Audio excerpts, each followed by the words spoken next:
Starts recording, and then we will get started as soon as I see the red button. Here we go. We're recording. Fantastic. So it's 11 o'clock. Welcome to Understanding Angry Moments, and this is the first of 4 webinars. So before we get started, the presentation you're about to view is the intellectual property of the Department of National Defense. Any reproduction. Another user took control. I gotta take back this control. What's happening right now? Oh boy, who just took control? Okay, I gotta go back to, okay. That's funny. Okay, here we go. Any reproduction or retransmission of the slides contained in this presentation is strictly forbidden.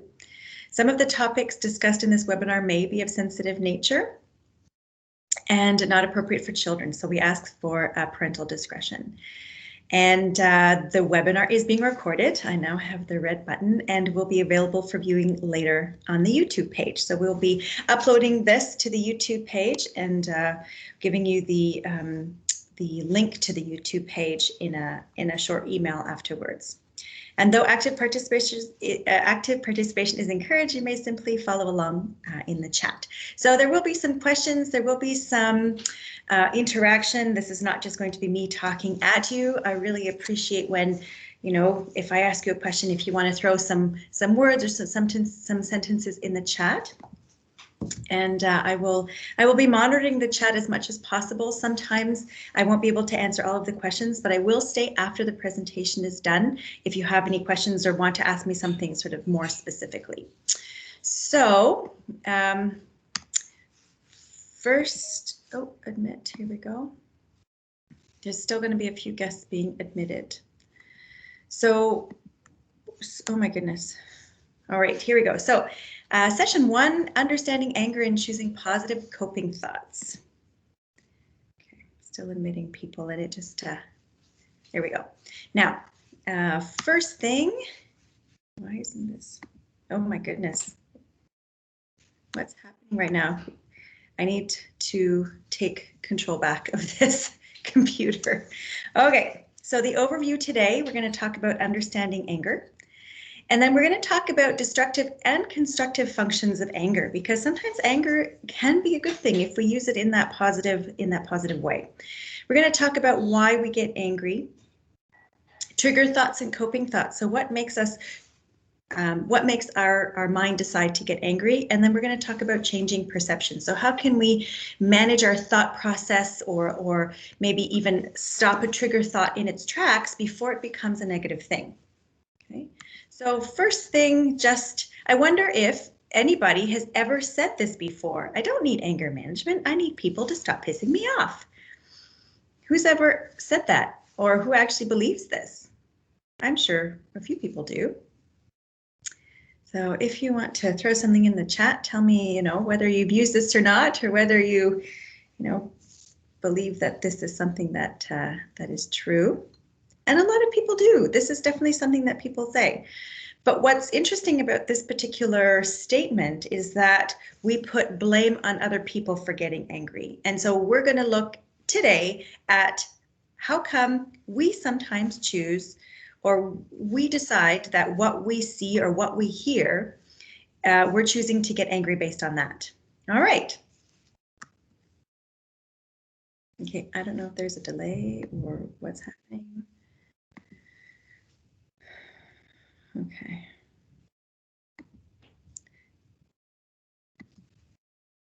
I need to stop hanging around those people. Yes, I totally hear that.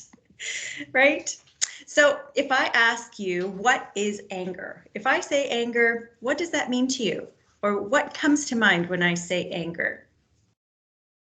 What is anger?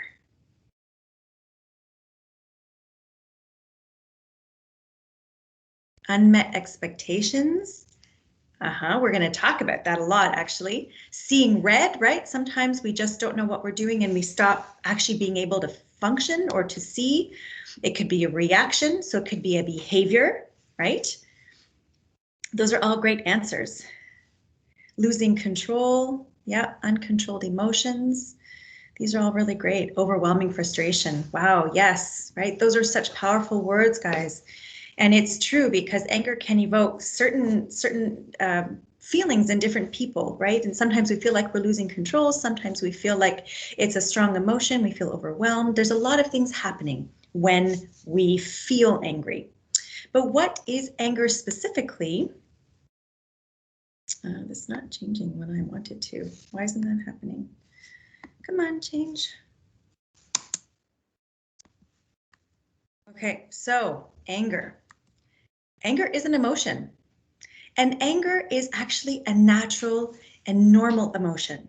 Okay, it's just like happiness and sadness. It's a normal, natural emotion, but it can vary in intensity, duration, and frequency. So for some of you, you said seeing red, right? For some of you, anger is so intense that you actually can't think anymore, right? There's no more blood left in your brain. It's all in your muscles. For some, anger can last a really, really long time. And I've had people in my workshops who've come and I've asked them this question, you know, how long does anger last? And for some people, oh, I've been angry my whole life, some of them have said, or I've been angry for this many months. And duration of anger can cause a lot of physiological damage, right? And for some, anger happens a lot, right? Frequency, so it happens over and over again. When anger might not necessarily be the right emotion or the emotion that would be appropriate for the situation. For some people, anger just happens a lot, right? And it is accompanied by physiological changes such as heart rate, blood pressure, and changes in hormones. And we know this as the fight or flight response. And we're going to sort of talk about this a little bit later on in the workshop, but we know that when we're angry, we feel maybe like our heart is pumping, or we feel hot, we feel maybe we feel more tense because our hormones, the adrenaline is rushing and all of our blood is rushing to our muscles, and we feel a little bit more tense. Maybe our blood pressure increases, right? We feel this tension. So anger is accompanied by these physiological changes. And it signals that we're experiencing a lot of stress, right? When we're on vacation and we're, let's say, in a tropical paradise, very seldom do we get angry because we don't really have that much stress. Someone else is cooking, someone else is making our bed, you know, we're kind of floating around a beautiful paradise. But when we are under a lot of stress, maybe work, maybe children, maybe our partners we're starting to argue a lot more. We have a pandemic, we can't go out, we have no outlet, there's no gyms, right? We're experiencing a lot of stress. Anger might happen a lot more quickly. And that's because our fuse has become a lot shorter. There's a lot less space for just taking a deep breath and relaxing. So we're experiencing a lot of stress here. I don't know why. Here we go. It signals that there's a problem to solve. When we get angry, it's typically because we have been triggered by something that causes us distress. And we might not be aware of what that is right now, because very seldom do we actually stop and say, what about this situation triggered me? Why was I upset that there was a dish left on the counter? And a lot of the times it's because we have a very strong, I'm going to say, attachment to a particular belief. And sometimes we feel our beliefs are being challenged. And so we need to solve this problem. And that's why sometimes we get angry. Anger is a choice. We choose to see something and choose that this is what's causing us our anger. And we actually, without sometimes being aware of it, choose that anger might be the right emotion for this particular situation. But the key point here, and this is really what I want you to take away, is we have to focus on what we think, say, and do after we feel angry. And this is part of the behavior. Some of us have habitual behavior after we get angry, and that's sometimes what can cause a lot of distress or problems, right? Anger becomes a problem when it becomes our main response to certain or most people and situations. Anger can be a problem when it's too intense, right? Some of you said that you lose control or that you see red, you don't really know what you're doing. So it can become too intense and cause a lot of physiological issues. I'm still admitting people here, okay? So Next one. It lasts too long, or it can occur in inappropriate situations. It starts to have a negative impact on relationships. And it leads to aggression, right? We realize that aggression is also a behavior, and it's part of sometimes the anger cycle. What is aggression? Aggression is a behavior. It's a learned behavior. And therefore, we have control over it, right? So when we think about, we get angry, sometimes we yell, sometimes we, put our fist on a table, sometimes we, I don't know, we have a habitual action, okay? We do something. And that's something that often we have connected or linked to being angry. But that anger is the emotion, aggression is the behavior. They're not one and the same, but we choose to be aggressive when we're angry. So we have to learn or understand that we have control over this. And this is about taking back that control. So when we talk about that anger could be destructive, we also have to understand that anger can be constructive. So if I were to ask you what could be some destructive functions of anger, what do you think would come to mind? How could we use anger destructively?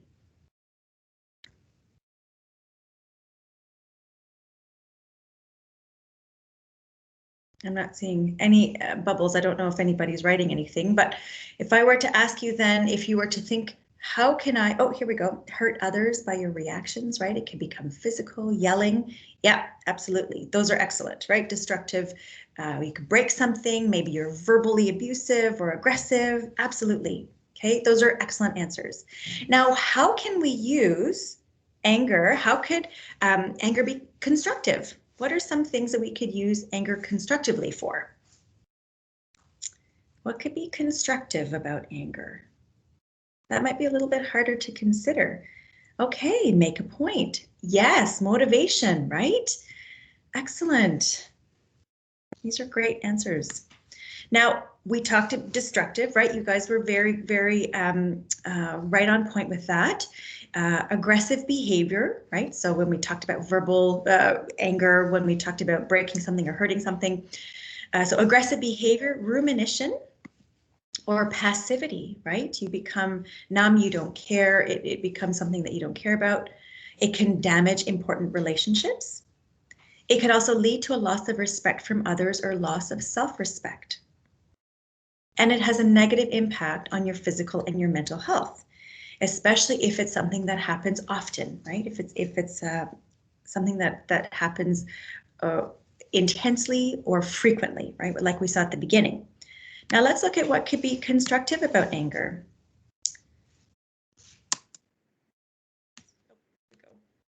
Okay, so constructive functions of anger, persevere in the face of justice. And I think some of you talked about maybe a motivation to right or wrong, right? Activate physiological resources like determination in the face of fear or competition, right? When we need to make sure that we are on our 100% abilities, right? Sometimes we just have to build up that intensity inside. Sometimes we need fear to protect ourselves, and that's really important. It creates energy to resolve conflict, accomplish a task, or to right or wrong. Sometimes we need that energy or that intensity or that intensity to believe that I need motivation now because this was not okay and I'm going to fix it. And sometimes having anger can help with that.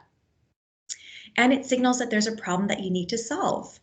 But we're going to talk about solving a problem assertively versus aggressively. Okay. Oh, it's on a delay. Why isn't this changing? Okay, so assertiveness. When we talked about aggression, okay, we know what aggressive is, but what would be assertiveness? What does that mean to you?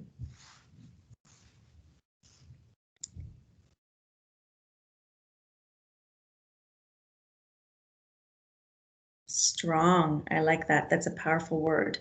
Controlled anger, excellent. Okay, being assertive in a polite way. Oh, aggressive in a polite way. Okay, that's Very, very close. Yeah. Okay, decisiveness, win and yes. Oh gosh, you guys are amazing. Okay, that's absolutely fantastic. So straightforward, firm. Okay, when we talk about firm but kind, or meaning business. I don't know why changing. My slides aren't going. So assertiveness is a behavior. Right? Just like aggression is a behavior. It's a way of stating what you need while respecting others. So some of you were saying being straightforward, right? You're not offending anybody, but you're being firm. So an assertive person respects self and others, focuses on the problem solving or conflict resolution behavior as opposed to the person. Okay, and intends to do no harm. So if you are angry at something, okay, let's go back to a plate was left on the counter. Some of you are going to get angry about this, okay, and we're going to talk about why later on.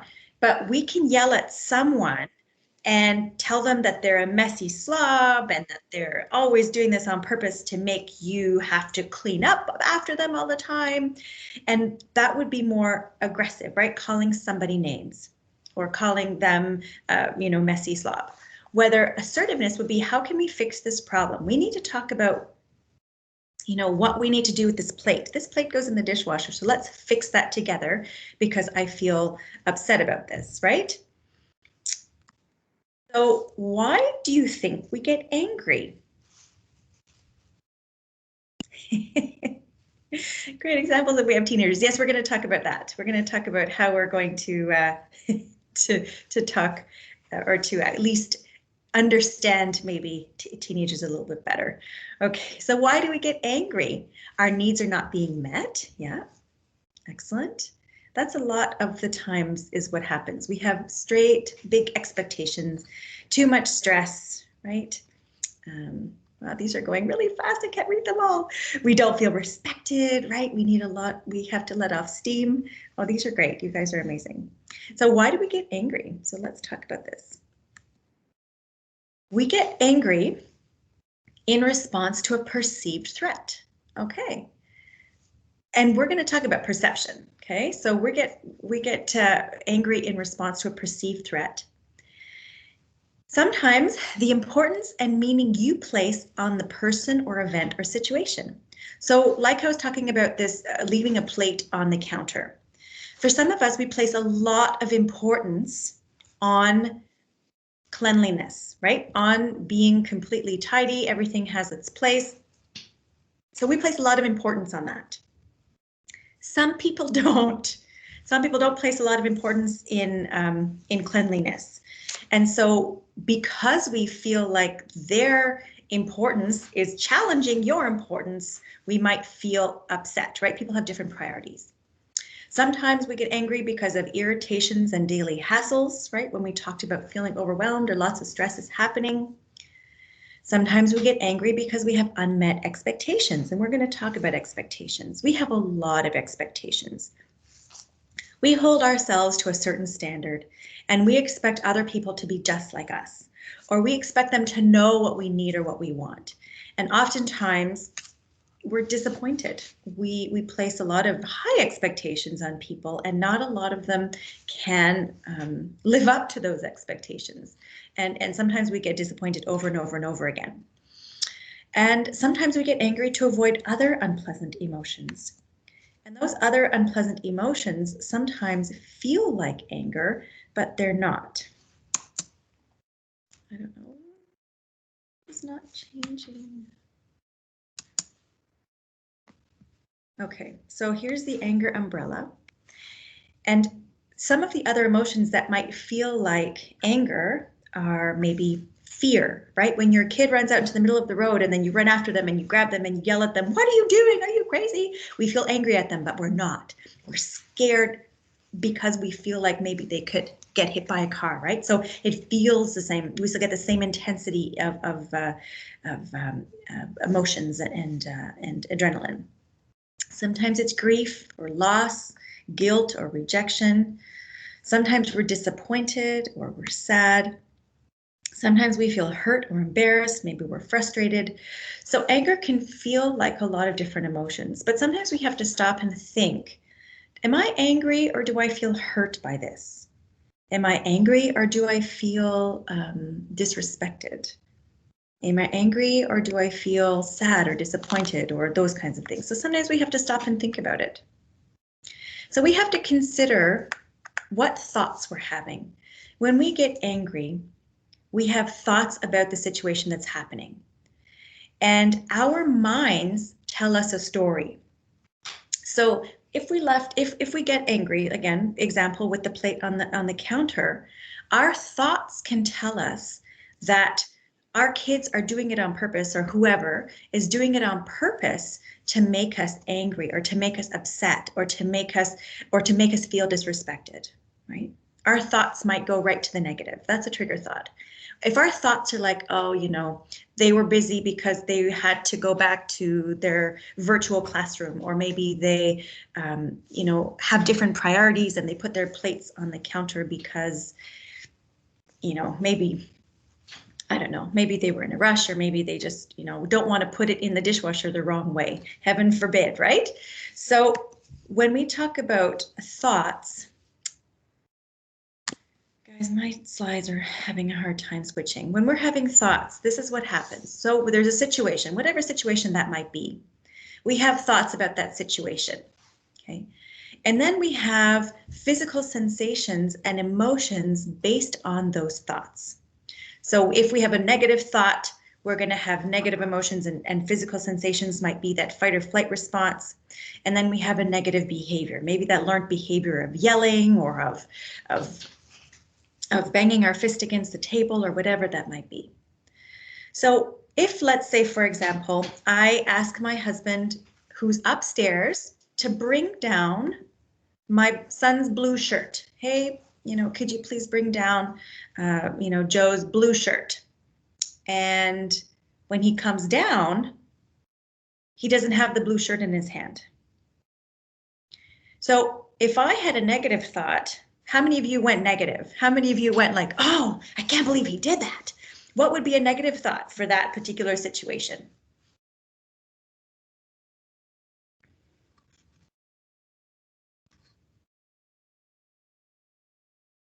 Are you deaf? I love that. That's so funny. Yeah, exactly, right? He doesn't care, as if he forgot, or maybe he's forgetful, right?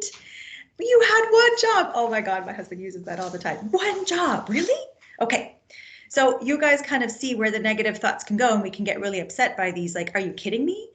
What about if I had and then of course you can see the negative emotions where you feel upset, and then you have this behavior and you get angry at them and you yell at them like, why are you doing this? You're making me late, or you don't care, or did you not hear me?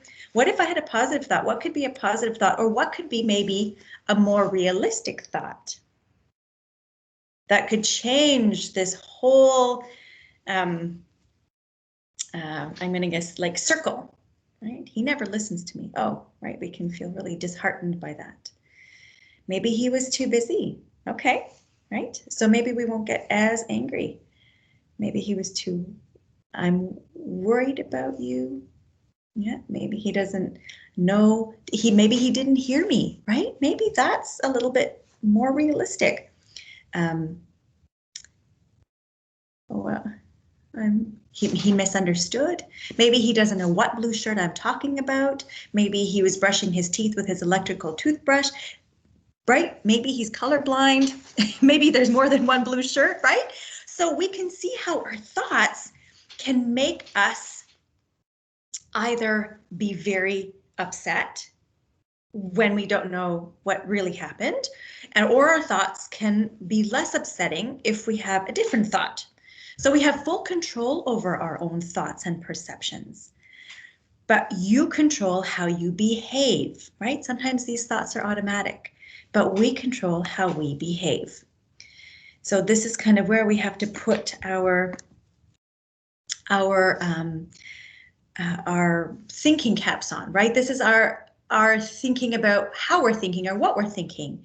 So we have to understand that our perceptions are very important. So let's really understand this here. We collect information through all of our senses, and then this data gets filtered through our own experiences and results in what we believe to be true.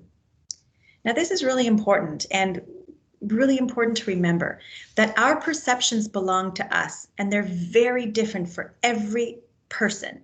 When we think about our experiences, and we think about how many people can have how many different experiences. So we can have different experiences based on our generation, right? We can have, our perception is our reality, exactly. But if you can imagine, another person in the exact same situation as you has a completely different reality. So when we believe something to be true, so if we believe that, you know, we asked our partner to bring down a blue shirt, and we believe that they never listen to us, they're doing it on purpose to make us late, they don't care, they never, you know, they don't know what they're doing, then we could really be upset by this. And we could be really upset by this, and we can get angry and upset. But what if we believe that, oh, maybe he wasn't listening to me, or maybe he didn't hear me, maybe he doesn't know what blue shirt and came down to ask whether he needs a long sleeve or a short sleeve. So our perceptions can really make or break where our thoughts go. Now, we have to, again, believe that this is important to remember, that in the same situation, every single person in that situation can have a different perception, okay? So how perception happens. There's an event, internal, external, right? We see it, or maybe we have an internal thought. We have a filter, so we interpret this particular event. And our interpretation has everything to do with our experiences, maybe our gender, maybe our age, maybe whether we slept well or not, right? Our perceptions are very different when we're tired and cranky, or maybe even hangry. If we're hungry, forget it, our perceptions are going to be very different. And then we can, with that, decide whether or not we manage that event, whether that's, you know, oh, I can totally handle this right now. Caffeine for some people, yeah. Don't talk to me before I've had my coffee. Yes, I know people like that. Or for some people, this event is completely something that causes them distress, and they go right into seeing red. So for some of us, we have common beliefs, and when these beliefs are being challenged, this is when we might get angry. So some people believe that if I'm not aggressive, I won't get my way. Or some people should know what we need, want, or expect.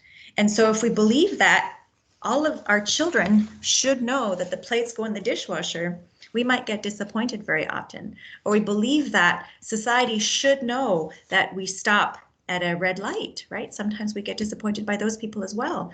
But when we talk about should, every time we say the word should, they should know, we are shoulding on them.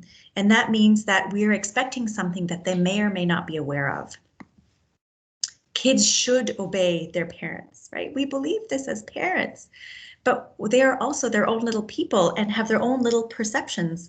So they should, right? We believe this, but they have different priorities.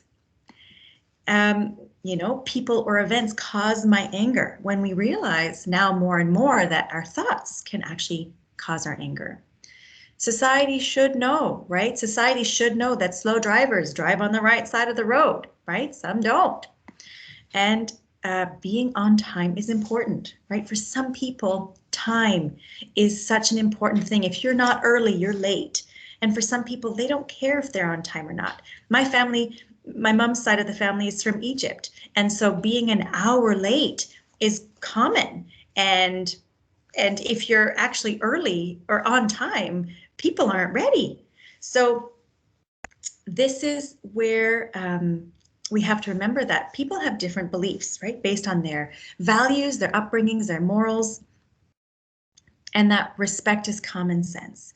Respect is very different for different people, again, based on their upbringing, right? So we're going to talk about trigger thoughts and coping thoughts. So stressors, whatever that might be, whether that's the blue shirt, or whether that's the plate on the thing, or whether that's your children not listening, And we have a trigger thought, right? They don't care, they don't, they disrespect me, they never listen to me, etc. We have an anger situation. But if we have a stressor, right, same things, but we have a coping thought. Maybe they didn't hear me. Maybe they have different priorities. Maybe they don't understand my point of view.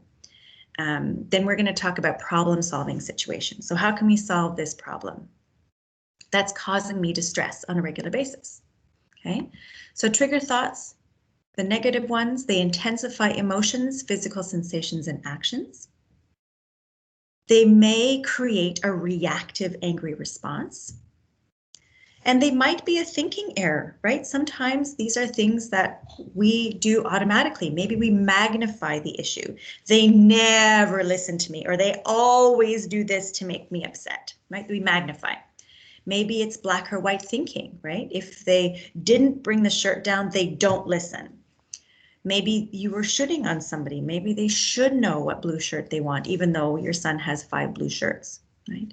Personalizing, right? They're doing it on purpose to make me upset. Overgeneralizing, right? We can see how there's a lot of different trigger thoughts. And we just feel that our beliefs are being challenged by these thoughts. But if we have a coping thought instead, it decreases our emotional responses, right? So we don't get as angry, we don't get as upset. And it allows us for a calm response to a stressful situation, right? Oh, did you not hear me when I asked you to come down with the blue shirt? Or, did you not know what blue shirt to bring down? So when we talk about a coping thought, it could even be as simple as saying it in your own head. Maybe they didn't hear me. Maybe they don't understand what I'm saying. Maybe they have different priorities. So sometimes we have to ask ourselves, is this really worth getting mad over? And for some of us, we have to understand that we need to pick our battles, especially if we have difficult children or if we have, a lot going on. Sometimes we feel really stressed over a lot of things. And we pick fights over little things all the time. Sometimes we have to sort of step back and ask ourselves, is this really worth getting mad over? Because a lot of the times getting angry just hurts you, right? It hurts you physiologically and it affects your mental health. Or sometimes we just have to have coping thoughts and think we must have different priorities, right? My priority is being early. Their priority might be, finishing their TV show, because for a kid that might be really important. We have different priorities. Sometimes asking ourselves, why is this triggering me? What story am I telling myself? Am I telling myself that they're doing it on purpose to make me angry? Or am I telling myself, maybe they have different priorities, or maybe they didn't hear me? If someone is angry, maybe you can tell yourself they're not angry at me, they're angry at the situation, right? Sometimes people get very flustered and then they get very upset with the situation, but they take it out on you. And another coping thought that's really important is, what do I have control over in this situation? If, for example, you have road rage or you're upset in traffic, do you really have control over traffic? No, you have control over just yourself. So maybe I could take a deep breath. Maybe I could change the radio station. Maybe I could do a Bluetooth call of somebody I haven't spoken to in a long time. So coping thoughts are things that you need to practice. These are ways that we can reduce our anger, ways to reduce our maybe the intensity of our anger, or maybe just skips anger altogether and goes right to problem solving. So how can someone change perceptions, right? When we have this habitual way of thinking, sometimes we have to just stop and say, this is making me angry every single day, but it's the same situation. So how can I change my view of it? How can I change my perception of it, right? Let's talk about how we can change perceptions. So we can change perceptions by maybe practicing some mindfulness, maybe being present. How am I doing right now? Maybe I need to take a deep breath right now and really think about, is this really worth getting angry over? Recognizing what naturally flows in. Observe your inner dialogue. Did I just decide that they were making me angry, or that they didn't meet my expectations? Did I just feel challenged? Or maybe that's what's habitually coming in, right? Maybe I need to make a shift. Could it possibly be another viewpoint? So, For some of us, we have to ask ourselves sometimes, oh, we need to mute over here. Sorry.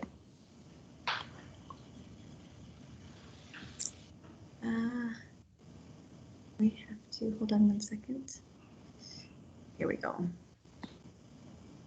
Okay, there we go. Now, oops. So, hold on. Whoops, I'm going backwards here. So sometimes if we're living in the past, okay, we might be feeling depressed because we're worried about what was happening in the past.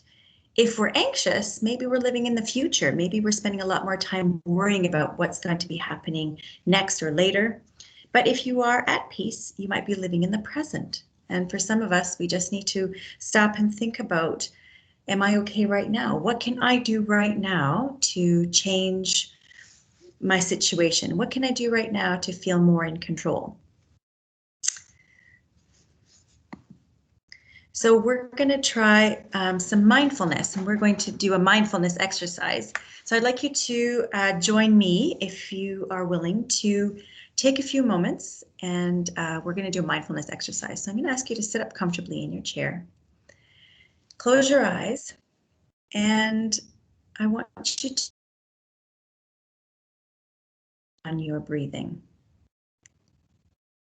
And I just want you to be aware of your breath. I want you to be aware of it coming in and out, whether it's cold, whether it's difficult, if your nose is stuffed or not. So just take a moment to be mindful, be present with your breath. I want you to become aware of where your breathing is coming from. Is it coming from your nose? Is it coming from your neck or your throat? Is it coming from your chest? Or are you actually using your belly to take a deep breath? So I'm going to ask you to, we're going to do a belly breath or a tactical breath together, tactical breathing. We're going to learn how to reduce our stress levels so that we can have a little bit more space within our minds to have a calm response. Maybe take a few seconds to make a coping thought. So I'm going to just walk you through or talk you through right now what we are going to be doing, and then I'm going to ask you to do that if that's okay. So the first thing we're going to do is when we take a deep breath, when I'm going to ask you to take a deep breath, I want you to really focus on expanding your belly, right? Your diaphragm has to expand for you to get that deep breath, that tactical breath that we're talking about, that relaxation response to ignite. So you're going to take a deep breath and your lungs are going to expand sideways as well. And we're going to inhale for 4 counts. We're going to hold at the top for 4 counts. And then we're going to exhale slowly for 4 counts. All right, so if you'd like to join me, close your eyes and take a deep breath in for 4, 3, 2, and 1. Hold, right? Expand, expand. 2, 1, and exhale slowly. 4, 3, 2, and 1. Good. Go back to breathing normally. Good. Again, take a deep breath in, expand your belly, expand your lungs and your rib cage, expand. Hold for 4, 3, 2, and 1. Exhale slowly. 4, 3, 2, 1. Good. Go back to breathing normally. Good. We're going to try that one more time. I want you to inhale as big as you can. 4, 3, 2, 1, and hold. 3, 2, 1. Exhale slowly. 4, 3, 2, 1. Good. Now go back to breathing normally. Again, I want you to keep your eyes closed and I want you to do a body scan. And I want you to expand, or I want you to think about if there's any tightness or any maybe distress in any of your, maybe your shoulders or your neck, maybe it's your abdominals or your back. And the next time you take a deep breath, I want you to try to bring the breath to that particular tightness, and I want you to try to release that tension as you exhale. All right, so let's try that one more time. Take a deep breath in for 4, 3, 2, 1, and hold. 3, 2, 1. Exhale slowly. 4, 3, 2, and 1. Good. Now, if you're welcome to open your eyes, and I want you to maybe take a little bit of an inventory of how you feel. If you feel a little bit more calmness, if you feel a little bit less tension. Now, what's interesting about mindfulness is that the reason that it's become such a popular practice for people who are feeling a lot of stress is that we have so many thoughts that go through our mind every day. And mindfulness is almost like giving your mind a bit of a rest. So you're trying to think about one thing. And mindfulness doesn't have to always be about focusing on your breath. It could be focusing on the sound. It could be focusing on maybe a picture that you're seeing in your mind. You're going to have thoughts coming in and out of your mind, and I want you to become aware of those thoughts and say, oh, what am I thinking about? Okay, and then let it go and say, I'll think about it later. Because sometimes we just need a few moments to give our mind a rest, so that the rest of the day we kind of have a little bit more calmness. There's a little bit more room left on our fuse. Remember we talked about that fuse at the very beginning? When there's a lot of stress, it's like your fuse is almost at the very edge, and it's like that one thing that causes us to get angry because we have no room for calmness or taking a step back and taking a deep breath and having a coping thought, right? So mindfulness kind of lengthens our fuse. And it gives us the opportunity to take a step back and go, why is this making me angry? What about this situation is triggering me? What thoughts am I having that are causing me to feel, anger? Or is it anger? Am I feeling fear? Am I feeling disappointment? Am I feeling anxiety or sadness, right? Sometimes we have to stop and think about this. And what really helps sometimes is writing it all down. And when we have our full workshops of anger management workshops, we see each other, I think, about 6 or 7 weeks, depending on our schedule. And at the end of the course, we ask everybody to go and to write down a situation that might have caused us some anger within that week, so that we can actually stop and think, what during the week causes me anger? And is it something that maybe happens every day? Is it something that causes me distress, maybe regularly? Is it the person that I'm living with? Is it perhaps that I'm getting angry about every time I watch the news or whatever? And thinking about writing it down, because we can then think, what about this situation is it causing me distress? Is it really that the plate is left on the counter? Or is it because I feel that plate makes me feel disrespected, right? Those are two very different feelings when we stop and let's say peel the onion back. Same thing with, why do I get really angry when let's say my husband comes down without the blue shirt?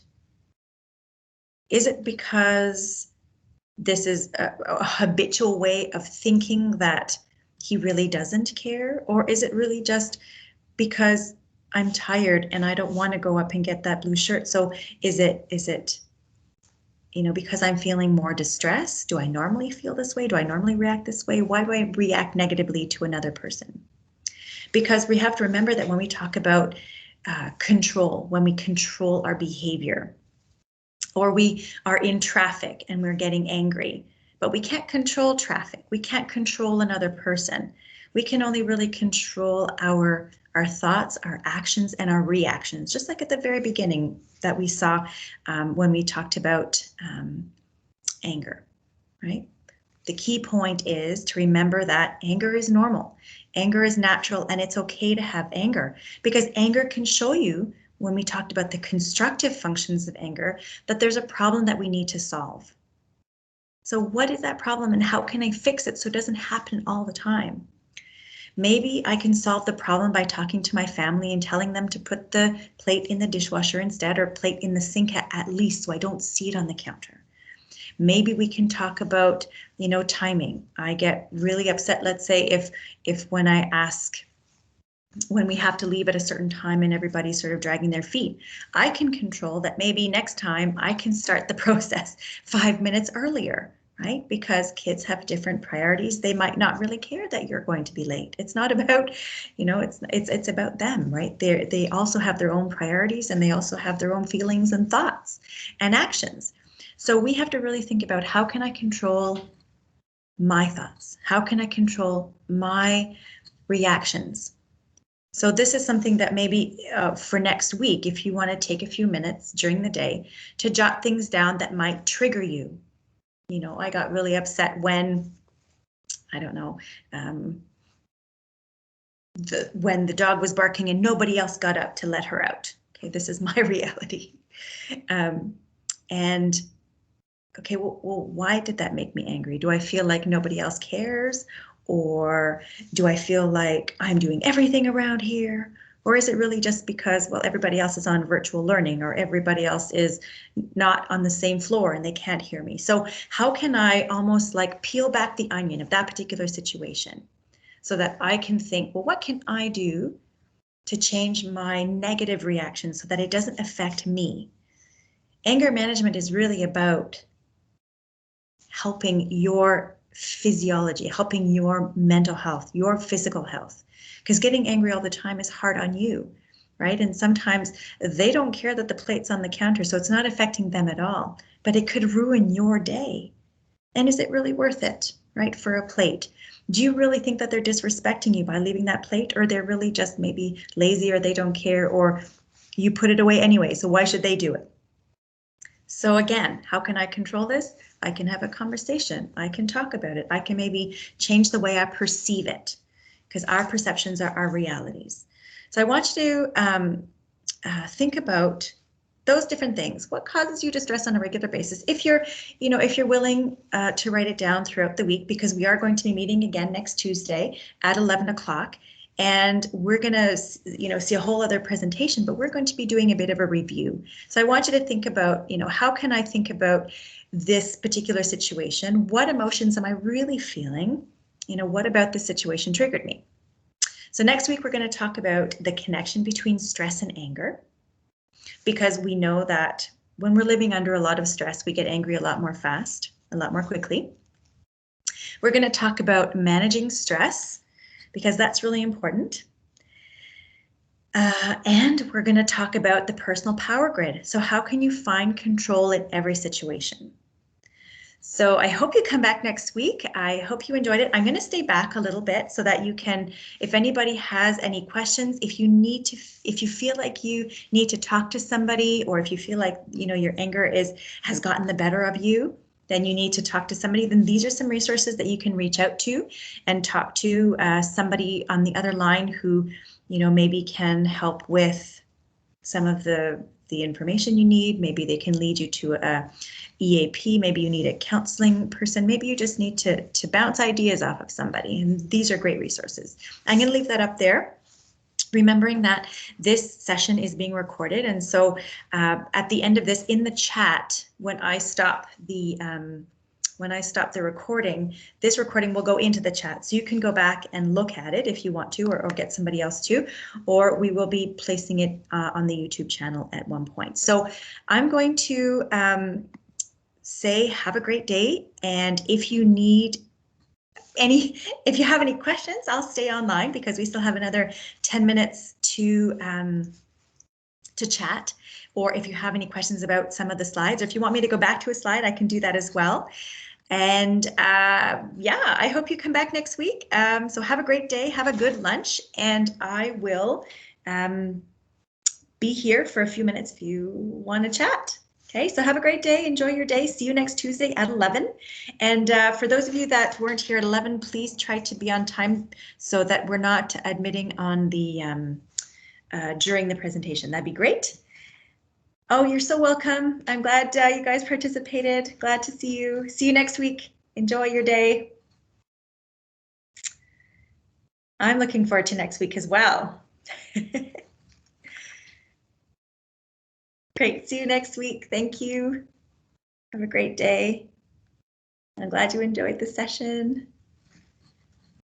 Great. Again, if you have any questions, I'll stay behind.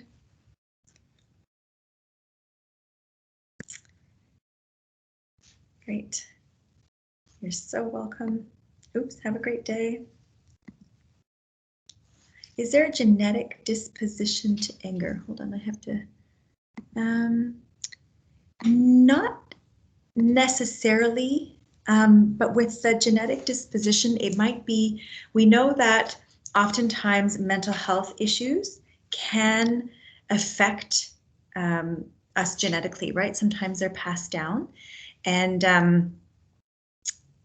that might be something that could be part of the problem, right? Sometimes we have to deal with some mental health issues.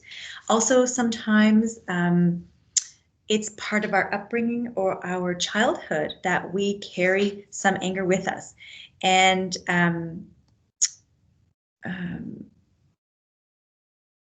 sometimes we never learned how to cope with these things. So when it comes to genetic disposition, not necessarily, but it could have a lot to do with your upbringing, childhood, or mental health issues that might need to be resolved. And that might be something that's worth looking into if you are looking into something that might be there and that's been a long time coming. Okay. Is it possible to send the link for the PowerPoint to the slides? Yes, I will be doing that in an email within the next day or two. Remembering that at the end of the chat, when I finish the recording, I'm going to actually stop the recording right now, that it's going to go into the chat specifically. Stop recording.